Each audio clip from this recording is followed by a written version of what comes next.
Welcome to the Great Birth Rebellion podcast. I'm your host, Dr. Melanie Jackson. I'm a clinical and research midwife with my PhD, and each episode I cast a critical eye over current maternity care practice by grappling with research and historical knowledge to help you get the best out of your pregnancy, birth, and postpartum journey. Welcome to today's episode of the Great Birth Rebellion podcast. I'm your host, Dr. Melanie Jackson, and this week I'm again joined by Dr. Max Gullhane, who he spoke to us last week about circadian rhythms, healthy sleep patterns, and how that can impact upon our blood sugar levels, but also our hormone levels in all stages of life. But we did speak specifically about pregnancy. And this is the next piece of the puzzle that we want to speak about today. And that's the impact of light and sunlight on the health and well-being of our bodies and on our physiology. We're also going to talk about the nutritional value of the sun on our skin, on our eyes, and how to use the sun for optimal health. This episode is sponsored by my dear friend and birth prep extraordinaire, Poppy Child from Pop That Mama. She's a doula and hypnobirthing practitioner, and her online hypnobirthing course called The Birth Box has already helped thousands of women get ready for labour. Listen to this recent review of The Birth Box. The woman says, "I'm a first-time mum and I gave birth to my beautiful baby boy yesterday. I've been listening to The Birth Box on repeat for the past few months, including the day in which I went into labour. And I had the most empowering birth experience, and I can honestly say that listening to The Birth Box was a huge part of this success. Reframing the pain that you experience during labour can be a purposeful pain instead of a harmful pain, and that really helped me to know that. And just being able to surrender to the wild ride that birth is and let my body take over was the most incredible thing." And this is coming from a pelvic floor physiotherapist based here in Australia. She says, "I will recommend it to all my patients." And you know me, I'm so picky about what I will endorse, but I do get behind the work that Poppy is doing. And in the Birth Box, you'll learn tools to help you manage pain and how to stay steady when labour gets intense. It's all about giving you knowledge, confidence, and a mindset that actually works when the big day comes and for the big days that will follow. Birth Box is rated 5 stars across the board, and with my code, Melanie, you get 25% off. So if you're preparing for birth, go to the checkout. You'll be so glad you did. The link is in the show notes. Use the code Melanie to get your 25% off. Welcome back, Max, to the Great Birth Rebellion podcast. Thank you, Mel. Looking Great. And I will just say before we start, I feel like the last week's episode was a prerequisite. It's kind of pre-listening to what we're going to talk about today. But for those who are not prepared to go back to that episode, can you give us a quick summary of the circadian rhythm? Because it's important as we understand the importance of daily exposure to rhythm-based sunlight, which is the topic that we're going to cover today. Yeah, so humans are massively reliant still. We haven't become immune or independent from that requirement to get to respect the natural 24-hour solar cycle, which is full spectrum sunlight during the day and darkness at night. And what we discussed last episode was this conceptual idea of the requirement as being like a yin and yang symbol with a clock face around it. And the yin and yang symbol implies an equal and opposite reliance on both parts. So it's essential. The key part of the half of the circadian story is nocturnal darkness, so that the body can make a robust amount of melatonin to orchestrate repair of all the body's physiological processes. And what we're going to talk about today is the yang, is the light, and how important full spectrum sunlight is for human health and for health of pregnancy, of the infant, and into the rest of life. There's many ways to approach this. I think probably the most useful way is to talk about the spectrum of natural sunlight. So sunlight is is emitted. So the sun is a star. It's in an equilibrium state, and essentially, not to get into the physics of it, but it emits energy on this electromagnetic spectrum. That energy hits planet Earth, having been filtered by the ozone layer and by atmospheric gases. And what the ozone layer does is actually filters the most high energy, or what we call short wavelength UVC light. So anything under UVB light, which has the power to do a lot of damage, gets filtered out. So when we stand on Earth, we have this spectrum. It turns out that our visual system is only tuned to see a narrow part of this electromagnetic radiation, from around 400 to around 700 nanometers. Below that, we have this UV light, and above that, we have light in the infrared. It turns out that each part of this solar spectrum is providing a unique value to human physiology, and in that way could be thought of as these are all essential light nutrients in their own way. The nuance that we have to make, specifically with respect to ultraviolet light, is that we just have to be smart about exposure habits based on our ancestry, our skin type, and the amount of UV light in the environment, because the photons are higher energy and they have the power to move electrons around it to change and potentially do a little bit of damage. Nevertheless, they're essential, and it's essential to have ultraviolet light in our life. And I guess the physiological evidence for that is the vitamin D system and all the physiology that is downstream of having enough vitamin D. And vitamin D is a sunshine hormone.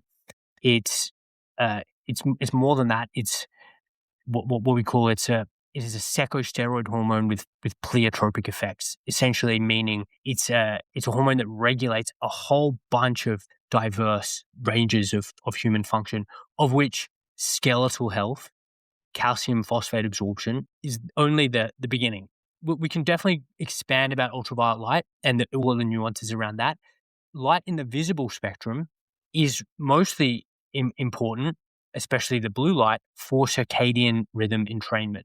And as we mentioned last episode, the body needs blue, but blue in the context of solar blue, not isolated alien refined blue from your device, from your LED downlights, or from any kind of man-made artificial source. It needs blue from the sun, because the presence of that blue is always balanced by longer wavelength light in the red, in the near infrared, and the stimulatory effects of blue light on the body and on the circadian system become balanced by the reparative, restorative effects of the longer wavelength red and near infrared light, which is now and has been for the past 3 decades harnessed in the field of photobiomodulation and low-level light therapy for a bunch of therapeutic and cosmetic effects. So that's visible light. And then as we go into the near infrared, it turns out that the dominant or the most amount of light by photon count that hits Earth is in this non-visible near infrared band. So over 50% of light that's hitting Earth is we can't see, but it's not useless. It's far from useless. It's actually essential.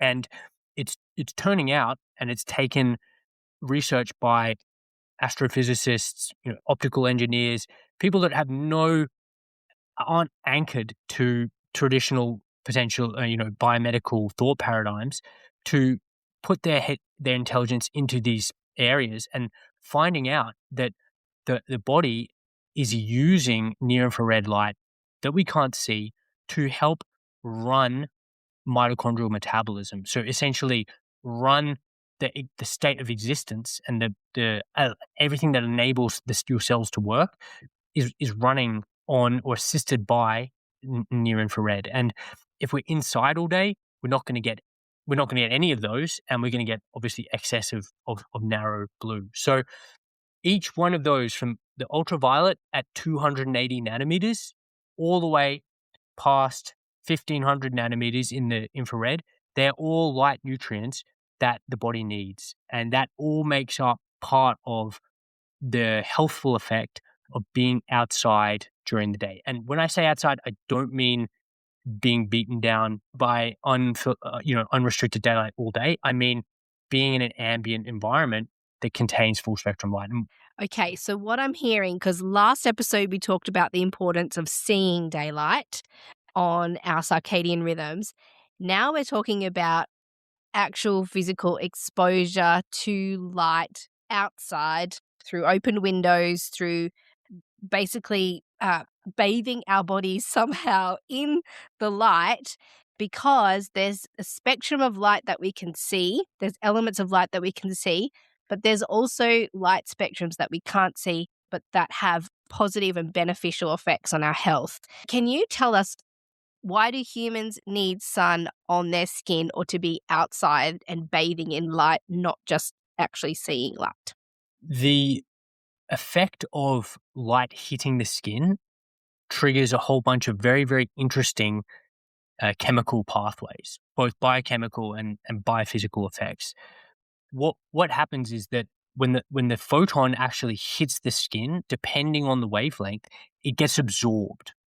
It either gets absorbed or it hits and gets scattered. So in the shorter wavelength, which means ultraviolet light, the body has developed or adapted a bunch of defenses to benefit from, but also protect against this ultraviolet light. And to color in what you said earlier, the crux of the issue here in Australia is that we have a bunch of Northern European explants, people of Northern European descent, who, instead of adapting to the massive solar yield and ultraviolet intensity, arrived via ships, that's insufficient time to essentially adapt.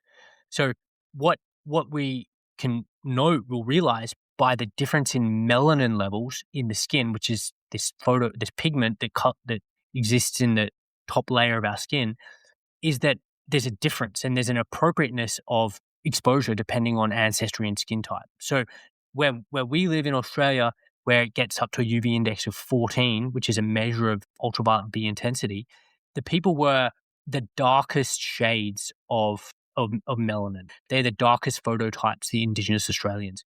That gives us a clue about what kind of defenses are required. We'll talk about this a bit more, but essentially, if we have lighter skin than the people who adapted to this area over multiple thousands of generations, then we need to essentially be very careful about how we dose that shorter wavelength, that UV light. And we can do that in a number of ways, but the crux of it is either covering up or simply avoiding being in direct sunlight during peak UV periods, and simply get our light needs met earlier in the day. How you can do that is because the amount of ultraviolet light is changing throughout the day based on the sun angle, the zenith angle. So as the sun rises, the amount of atmosphere that the light penetrates through is more. So all that UV can't get through. It gets absorbed and attenuated.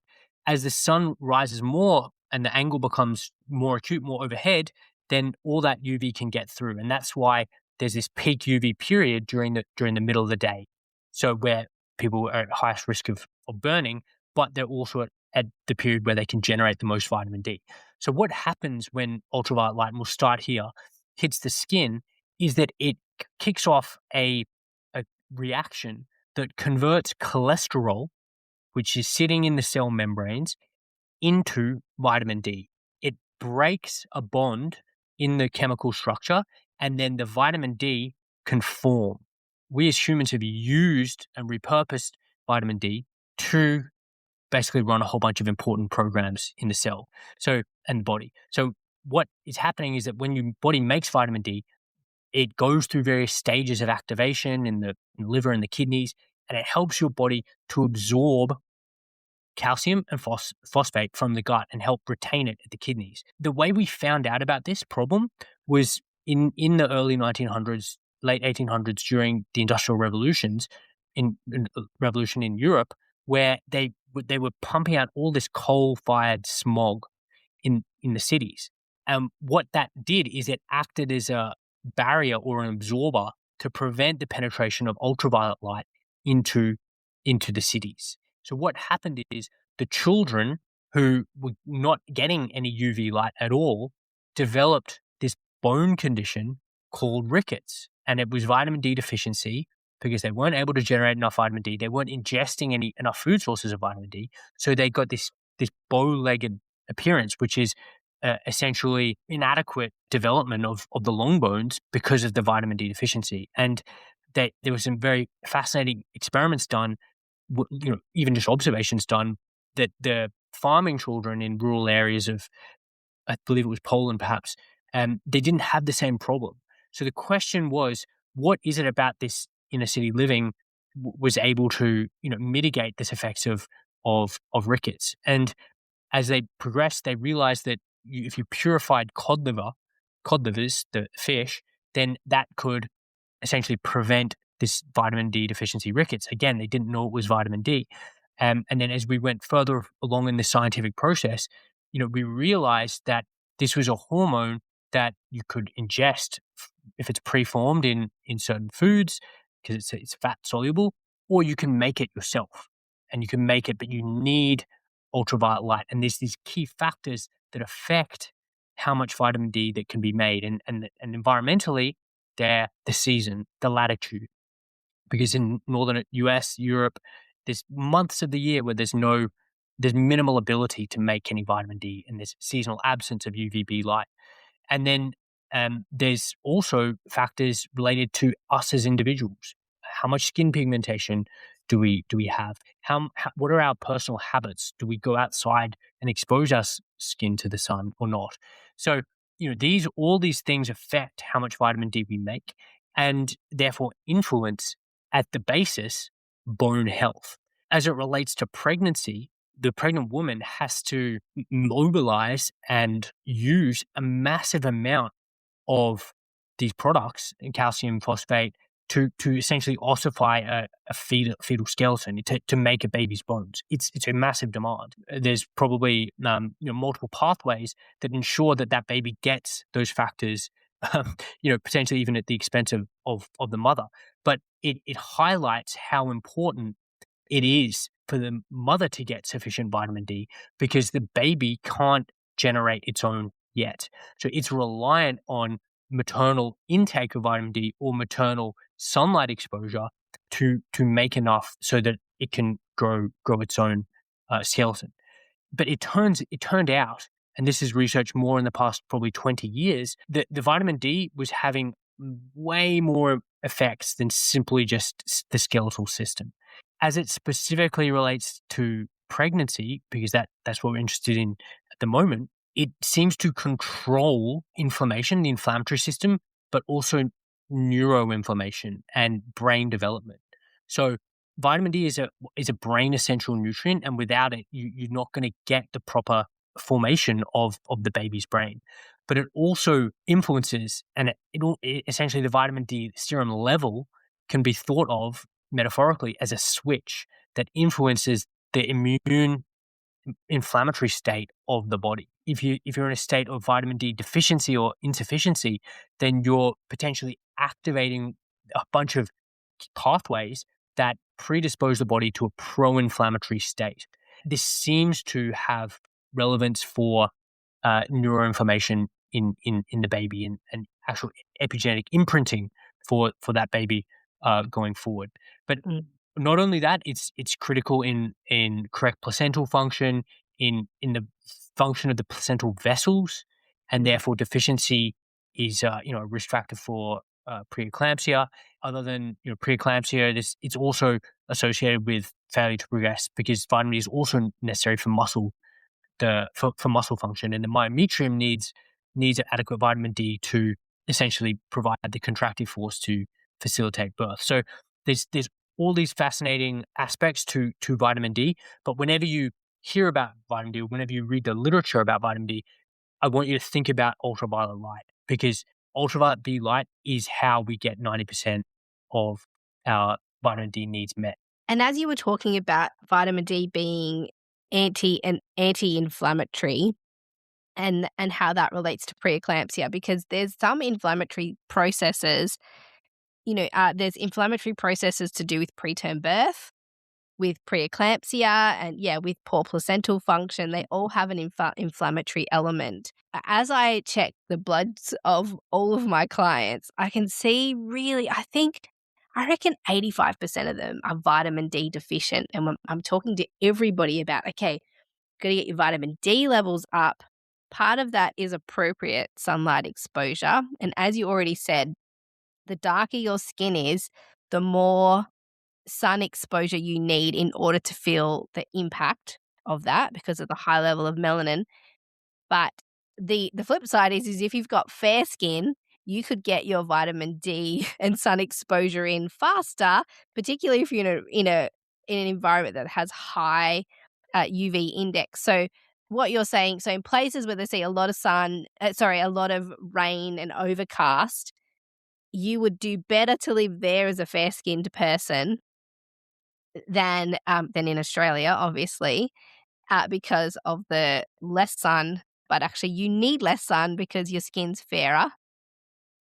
So there's that part of the conversation. How does supplementation fit into this? Because if a woman was to go to her GP or doctor with a vitamin D deficiency, the remedy probably wouldn't be sun exposure. There would be an element where they're like, yeah, go and get your skin into some sun, but not too much sun. They would recommend supplementation. So, and you mentioned actually that there is vitamin D in some foods. So we can consume vitamin D. We can absorb it, or we can get it from the sun through various physiological processes. How do those two go hand in hand? Because can you fix a deficiency with just regular daily sun exposure, or is supplementation needed in that moment? Okay, yeah, great questions. The way, and maybe we need to define what is vitamin D deficiency, because there's actually even discrepancy in the literature here. The unit that we measure when you get your blood taken from your doctor to measure your vitamin D level, it measures a circulating form of vitamin D called 25-hydroxyvitamin D. This is essentially a storage form which then gets activated through enzymatic steps in the tissues where it's needed. But it's a good proxy for your vitamin D status. So in Australia, the lower limit of deficiency here is defined is 50 nanomoles per litre. In the early 2010s, the US Endocrine Society, in recognition of these massive number of effects and benefits of or associations of vitamin D deficiency with cancer, with autoimmune disease incidence, with infectious diseases susceptibility, with metabolic and cardiovascular disease susceptibility, with even all-cause mortality in these observational studies, they revised their recommendation and called 75 nanomoles deficient, anything below 75 nanomoles deficient. Interestingly, if I see patients in general practice, the endocrinologists, they treat all their osteoporotic patients, they need them above 75. The neurologists, when they treat MS, they want everyone to be over 100. So these other medical specialties are providing hints at understanding the importance of vitamin D, but again, they default to supplementation. I think what we should aim for at a bare minimum is repletion by those criteria from the US Endocrine Society, headed by Professor Michael Holick, which states anything under than 75 is undesirable. And look, they've established that in a number of ways, basically looking at inflection points of disease incidence, but also biochemically, but with things like the changes in the parathyroid hormone. But the point is, you can build up the vitamin D through supplements and through natural exposure. The massive controversy with respect to vitamin D in medicine and science is anchored in the following, and it is extremely controversial, because what occurs through vitamin D supplementation is a purified D3 is not the same as generating vitamin D through the skin. it's not the same. So what we can do to raise the level through supplements will prevent the frank complications. And anyone under 75, I recommend that they supplement up at least up until that level. But beyond that, there doesn't seem to be benefit in these interventional trials from supplementation. So a lot of researchers have taken that as, okay, nothing to see here about this whole vitamin D story. But really, we need to take a step back and think about this problem a bit harder. And it turns out that the vitamin Ds aren't the same. When you generate it in the skin, it essentially gets bound to a vitamin D binding protein and provides this really consistent release throughout for the next 3, 4, 5 week. It's got a longer half-life. When you take it orally, it binds to the lipoprotein fraction. It's less specifically delivered to where it needs to go. What also is happening here is that the serum vitamin D level is actually a proxy for someone's sun-seeking exposure and sun-seeking behavior.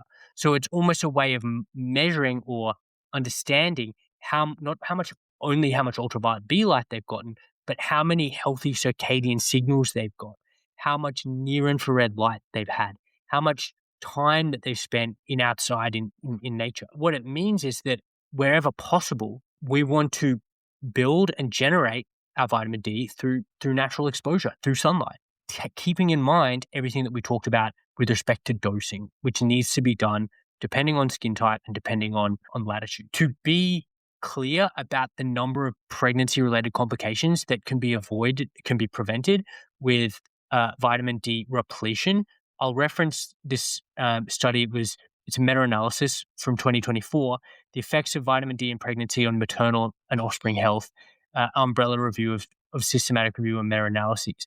And they obviously went through 16 eligible systematic reviews and meta-analyses, including 250,000 women. And the results demonstrated that vitamin D deficiency in pregnancy is associated with an increased risk of preterm birth, small for gestational age, recurrent miscarriage, bacterial vaginosis, and gestational diabetes mellitus. And vitamin D supplementation in pregnancy increases birth weight and reduces the risk of maternal preeclampsia, miscarriage, vitamin D deficiency, fetal or neonatal mortality, as well as attention deficit hyperactivity disorder and autism spectrum disorder in childhood. Conclusion is that we need to be avoiding vitamin D deficiency. So how we do that, I think now is the key point. And what I would advise is to, again, supplement if we're under 75 at the same time as getting an appropriate skin type appropriate amount of sunlight to generate it in our skin. So the question is, how much sunlight is enough? And that is a pretty important question when it comes to dosing this.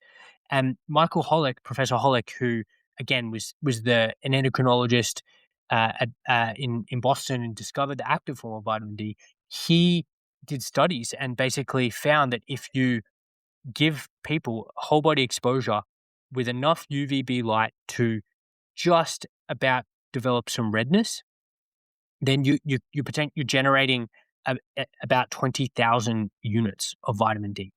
So that's a massive amount. If you think one pill contains 1,000 units, you can generate 20 times that by essentially just getting up into the burning stage, which is obviously not what we don't advise to go to burning, but what it shows is how efficient the body can be to make this compound in the skin.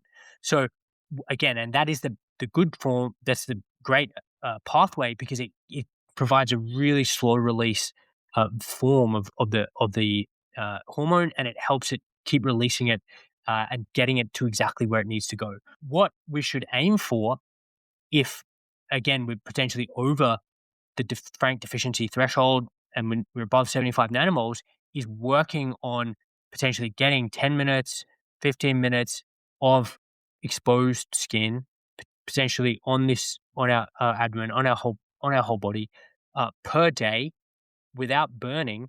And what time of the solar day we do that is going to depend on how much skin pigmentation we have. If we're from Somalia originally and we have this Fitzpatrick 6 skin type, then you can safely go out in UV indexes of 12 and close to the midday, it's not going to be a problem. You're not going to burn. And those women have an abundant amount of an extremely protective form of melanin, eumelanin, which is a 99.9% efficient at dissipating ultraviolet light and converting it to heat. If we're of Northern European, Scottish descent with red hair, and we're living here in northern New South Wales, then maybe you're only going to need 15 minutes from 8 a.m. till 8:30 to 8:40.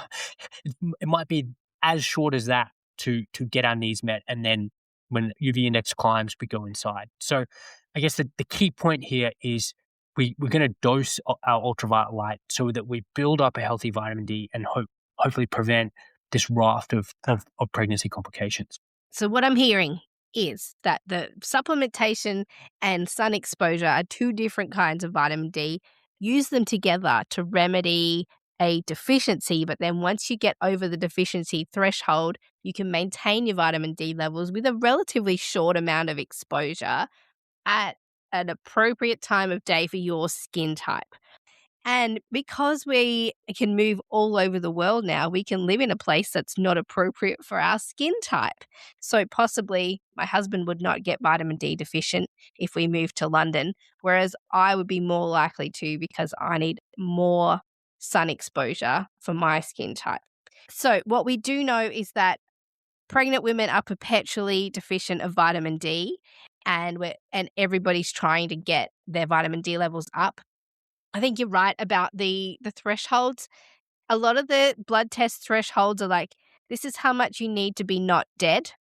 And then it's kind of like, but it's not the optimal healthy levels. It's just, hey, you're not going to die with a level of this. So with a lot of things, the levels for health are actually higher than the clinical thresholds that are offered in the blood tests. But vitamin D seems to be the same. Are you getting ready to have a baby? And if you are, what are you going to do about the pain of contractions? There are lots of things you can do. In fact, I'm going to tell you about them because I've been watching women give birth without pain relief for over 18 years. I'm Dr. Melanie Jackson and I'm a home birth midwife. I had my own babies at home without pain relief, and I've been helping other women do the same for my entire career. If you want the top tips and tricks that I recommend to help women give birth without pain medication, it's all here in the link below in my guide to giving birth without pain relief. You can do it. Give it a go. Why not just prepare? Can I make a point about another key difference between supplementation versus sunlight-derived vitamin D? To get what we call hypervitaminosis D, to get excess, you need quite a heroic doses. You need, probably more than 50,000 units a day for quite many months to get what we call hypercalcemic hypervitaminosis D, and the serum calcium rises. You get a frank syndrome of hypervitaminosis D. That takes a massive amount of vitamin D supplementation, which most people don't come anywhere near to. However, interestingly, if we're generating it in our skin, there's actually no physiological possibility of becoming toxic in vitamin D, and that's because what the body does is if you continue to irradiate with more ultraviolet light, then the body just shunts these vitamin D into other pathways. So it breaks the compound down into these related secosteroid compounds that essentially, again, could prevent the body from getting an excess. But obviously, we don't necessarily need to or want to be roasted to a crisp at all. But we want to play with an appropriate amount to get these needs met, to generate well-being. A related pathway to vitamin D with respect to its stimulus by ultraviolet light is this peptide prohormone. It's called pro-melanocortin. It's a bit of a handful, but what women need to know, and what I think everyone should know, is that it's stimulated by ultraviolet B light as well, and it mediates both the pigment response, so making more melanin in the skin, and it also cleaves off an endorphin, which is called beta endorphin. So the body rewards you for generating vitamin D by being in ultraviolet light by making some of this opioid that can be thought of as, again, the body rewarding you for giving it what it needs and what it wants. So basically, you're saying when our skin is exposed to sunlight, it activates an endorphin reaction and we feel good. And people do. If you go outside and you're in the sun, universally people go, that's nice. Like, that was nice to go outside. That's your endorphins telling you, hey, this is good. So, way back a long time ago, I read somewhere that that the impact of sun on your skin, and I could be completely wrong, but it needs to settle in. So we're in a society that's obsessed with hygiene and daily showering and soaps and products and things on our skin. Is it true that if you like wash and shower daily with soap that you for lack of a better explanation, like wash off the vitamin D that would have otherwise soaked into your skin, and that this kind of over use of products and hygiene products is getting in the way of our body being able to benefit from the sun exposure? It's an interesting question, and I think it was originally proposed because non-human mammals like primates, they generate vitamin D in their fur, their exposed fur, and then they lick the fur to essentially get their vitamin D.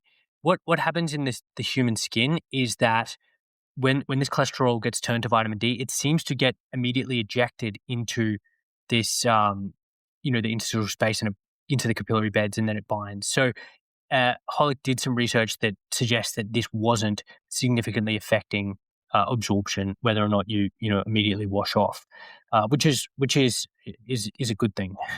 Those are the questions I had about vitamin D because I don't want women to be frightened of exposing their skin to the sun because of the pervasive messages about, the potential dangers of extended sun exposure. But we've got to remember that we actually need sun exposure to maintain our health. And during these extenuating times of being pregnant and feeding and caring for our babies, we want to do everything we can to be nutrient abundant instead of deficient. Absolutely. There's a couple points I'll make. There's some data to suggest that potentially 6,000 units a day is the threshold to ensure enough is being passed through into the breast milk.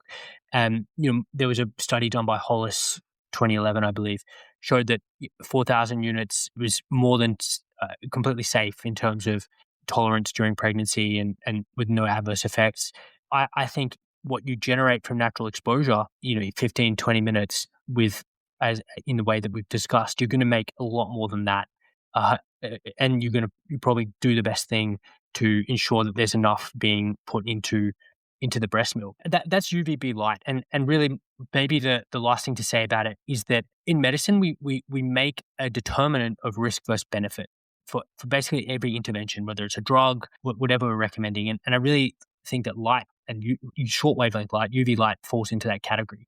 The long-term risks of potentially photoaging, solar elastosis, skin cancers, they are modulated by lots of things: oxidative stress, circadian rhythm disruption, particularly with respect to cancer.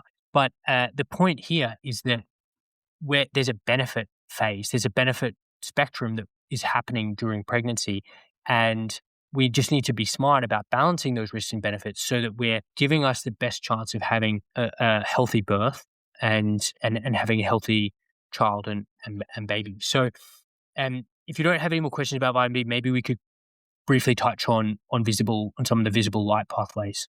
We could. I also had one other question that occurred to me. What are the foods, if we wanted to eat vitamin D, what are those foods? The richest sources of vitamin D are going to be found in things like sardines, some of these cold water fattier fishes. I'm talking about naturally occurring, not fortified, because in many places of the world they actually fortify foods with vitamin D. So that would probably be my pick, and I really like sardines and those fatty fish because they also contain DHA, iodine, zinc, selenium, all these brain essential nutrients that can only be found in abundance in the marine food web. So eggs, and they've done studies comparing the vitamin D content of fully pastured eggs that the hens have been grazing or foraging on open pasture exposed to sunlight, they have a greater vitamin D level than the hens that are shut up in a confined fed factory operation, which shouldn't be surprising at all. So if you need another reason to spend an extra $4 on the fully pastured eggs, you're getting more nutrition in addition to the choline and the B vitamins you're getting from your eggs. You're also going to get more vitamin D. So those would probably be my pick. There's other foods that also contain vitamin A. So cod liver and bovine liver. I'm not going to comment on that. I think you probably had other guests to discuss that, the nutritional aspects, only to suggest that they are also a rich source if some women are choosing to eat them in pregnancy. And obviously Lily Nichols, I think, has got some really good Yeah, research as Lily well. Nichols is excellent for that. I'm so glad you said that about the chicken eggs because I'm actually writing a book at the moment called A Guide to a Great Pregnancy. And one of the I just can't get away with it, but I'm away from it, but I'm putting kind of a list of things that I think everyone should do. I mean, regardless of if they're pregnant or not. And one of the things I was suggesting to people is buy 4 chickens. Like that's on the list of things to do because eggs are so full of nutrition, but actually the food production line for eggs is so devastating in terms of how they treat the chickens and their, how healthy the chickens are versus how healthy the egg is. And the fact that they're, confined and not exposed to sunlight, and you're saying the ones that get to roam free, of course, if they're exposed to more sun, their eggs are gonna have more vitamin D. It's a no-brainer, but that reminds me to just keep that in the book because I keep looking at it going, "You can't tell people to buy chickens, if they wanna have a great pregnancy," but, I feel like I can actually. Definitely. Alright, so you were gonna say, if we're finished with the vitamin D conversation, what next did you wanna tell us about sun exposure for health? So if we're progressing along the spectrum from shorter to longer wavelength light, and we've got our UV or we've dosed our UV, what it seems like was the one of the most important ancestral and evolutionary environments was the tree, or interestingly, the visual peak of visual human discrimination is actually in the green. The rainforest has some really interesting effect on the natural light spectrum. It actually blocks, prevents the penetration of lots of UV, but it allows for this massive amount of red and more near infrared, so in that non-visible. And this gets to the point that I mentioned in our first episode, which is that this optics engineer kind of analyzed the human body and has found that we're designed to harvest near infrared photons and concentrate them into really sensitive areas like the brain and like the uterus, the fetus. And what is happening, the near infrared light is actually stimulating the production of melatonin, the same melatonin that the pineal gland makes, but melatonin being made on site in our mitochondria during the day. So it's a way that the body is actively mitigating oxidative stress and generating beneficial tissue healing effect throughout the day. So what I guess I'm saying here is that part of this idea of optimizing our health with respect to sunlight is dosing our UV as discussed, but trying to spend as much time simply outside, but potentially undercover, surrounded by greenery and surrounded by bushes. Because the other thing that was was discovered is that plants use a whole bunch of red and blue light to photosynthesize, and they reflect the near infrared to the environment because they don't want to overheat. They're very, very efficient in that. So this is where we come in, walking through the forest, is we're collecting all this waste energy, which is sunlight being reflected by the leaves and the plants that they don't need for photosynthesis. But we use essentially photometabolism in our mitochondria.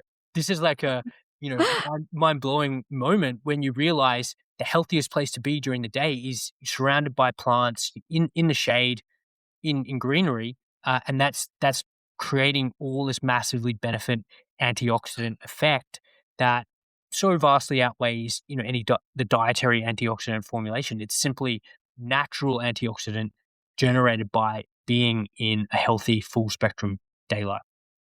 So basically, what we really already know, but that science is catching up, is that humans need to be outside in nature with nature. So do our animals. Anything that's producing our food needs to be outside to optimize the quality of our body's functions and of the food system. It really isn't rocket science, Max, but we unfortunately have to have conversations with people in these modern lifestyles to say, hey, you actually just have to go outside for a little bit for the sake of your own health.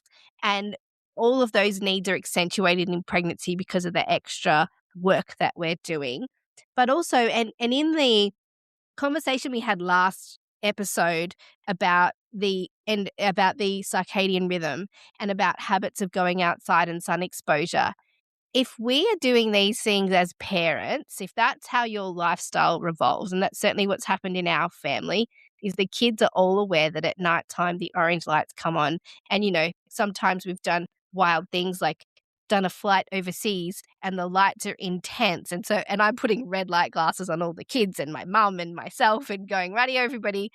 But they're learning, okay, this is important for us. This is what we do in our family. So not only are you teaching them, but also you're protecting them. But same thing with the sunlight exposure. If you're doing it, you're immediately going to entrench this culture of being outside and with nature into your children. So this is generational health. We talk about generational wealth. It's the things that we do impact the wealth of our next generation. But this is generational health. Absolutely. And look, it's no different to developing or fostering, promoting healthy eating habits. Just like a family makes a conscious choice to not buy processed foods and not bring in McDonald's into the house or chocolates and excess chocolates and lollies and soft drinks, we so can put in place these healthy light habits, which is we don't turn on overhead downlights after dark. That's not something our family does. There are a whole number of little tricks or habits that you can employ to help everyone get these healthy kind of signals.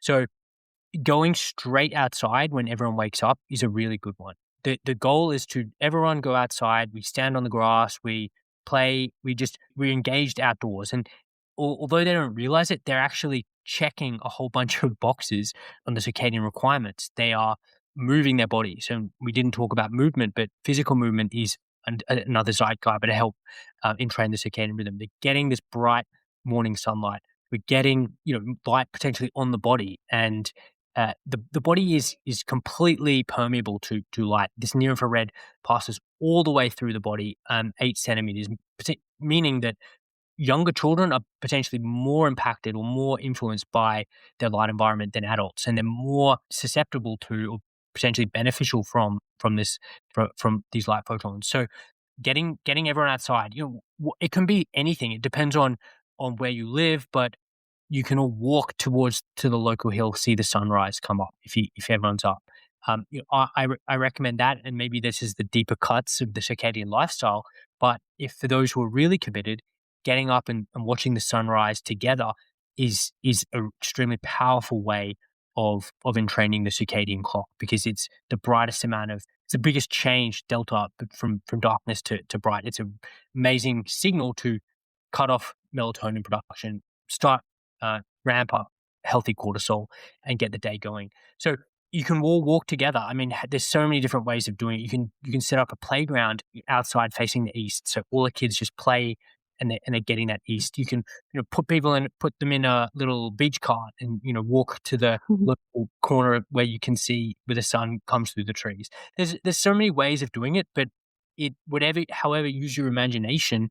Just try and build in healthy light habits into your daily routine in a way that's going to work for everyone in the family, and then become second nature, because again, it's about sustainable and long-term lifestyle change rather than doing this for a week because I'm pregnant.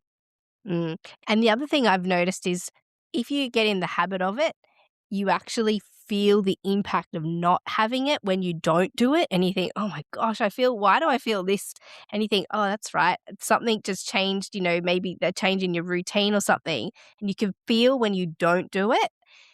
The other question I wanted to ask is if you're in a privileged position where natural light comes into your home and you can see the sunrise from a window in your house, for example, how do you optimize that opportunity? Because I have heard that having the windows closed versus having them open changes the impact again on the benefit of the sunlight. So, for example, I've got these big windows at the back. We intentionally put them at the back because that's where the sun rises. And we thought, wouldn't it be great to watch the sunrise? But if they're closed, there's a different impact to if they're open. Can you talk to us about that? How do we optimize light if we're inside? So anytime you filter light with a car window, with windows of your house, with sunglasses, depending on the structure of that surface or that window, you're going to change the spectral composition of the light that gets transmitted.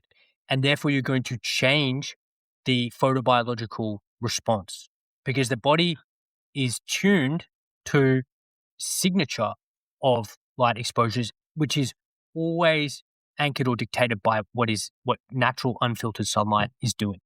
So anytime you change it, you're going to change the message. So therefore, the goal, wherever possible, is to get unfiltered light into the eyes and obviously on the skin, depending on time of day and UV index. So what does that look like? It looks like opening windows, and because the physics of light ensures that you don't need a massive amount of opening to get photons through there. So you can even crack the window a little bit on the car. You open one louver, open the sliding doors. That's much preferable to filtering the light. Is filter light better than plain artificial light? Absolutely. And you're still getting brightness. So there are shades of optimal here, and obviously just do what you can. To make maybe a quick revisit to ultraviolet is that because ultraviolet is short wavelength, it will get readily attenuated by clothing. So it doesn't take a lot to still be outside, but to cover up.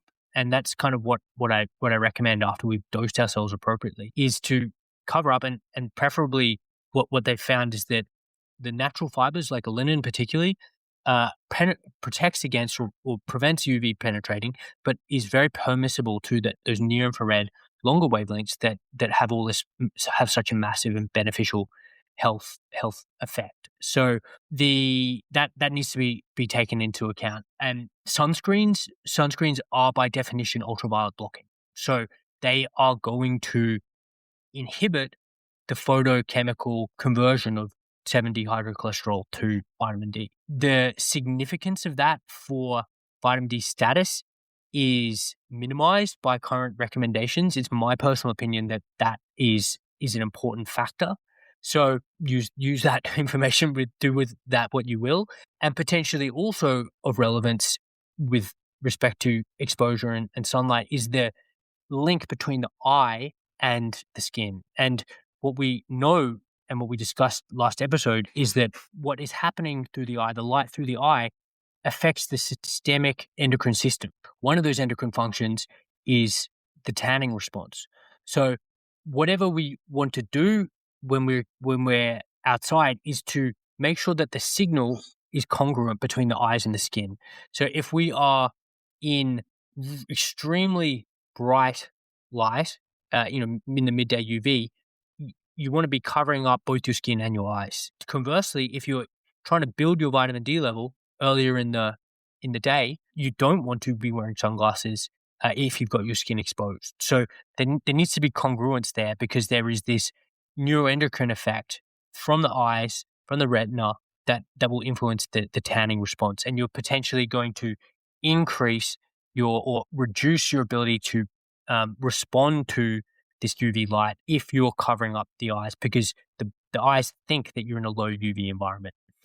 The final interesting anecdote maybe that I'll mention is this idea that dietary factors affect photosensitivity.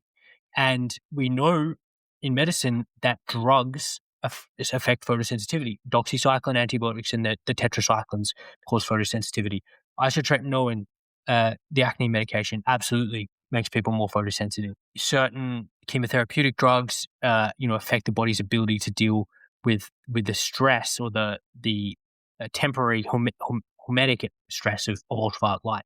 So what we've also noticed anecdotally is that if you're consuming or stop consuming dietary sources of omega-6 fatty acids, which is commonly found, well, abundantly found in refined restaurant oils and the like, then that seems to reduce photosensitivity to ultraviolet light. So that's just an interesting anecdote. There needs to be more data and more research done about that, but it's potentially affecting, again, what the body's doing or how the body's responding to that light. And the body ancestrally had a much higher proportion of omega-3 polyunsaturated fatty acids and omega-6 polyunsaturated fatty acids. So that's no doubt part of the formulation of what's going on there.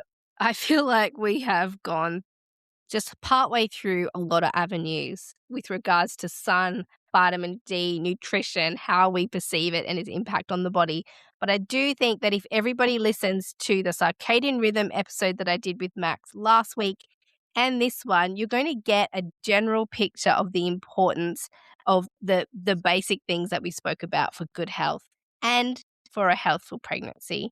Thank you so much for your time and wisdom, Max. In the show notes, we're going to put all of Max's details there. If you want to look further into the work that he's doing in these areas, you can explore all his offerings online as well. Thanks, Max. That has been this week's episode of the Great Birth Rebellion podcast, and I'll see you in the next episode. To get access to the resources for each podcast episode, join the mailing list at melaniethemidwife.com, and to support the work of this podcast, wear the rebellion in the form of clothing and other merch at thegreatbirthrebellion.com. Follow me, Mel, at Melanie the Midwife on socials, and the show at The Great Birth Rebellion. All the details are in the show notes.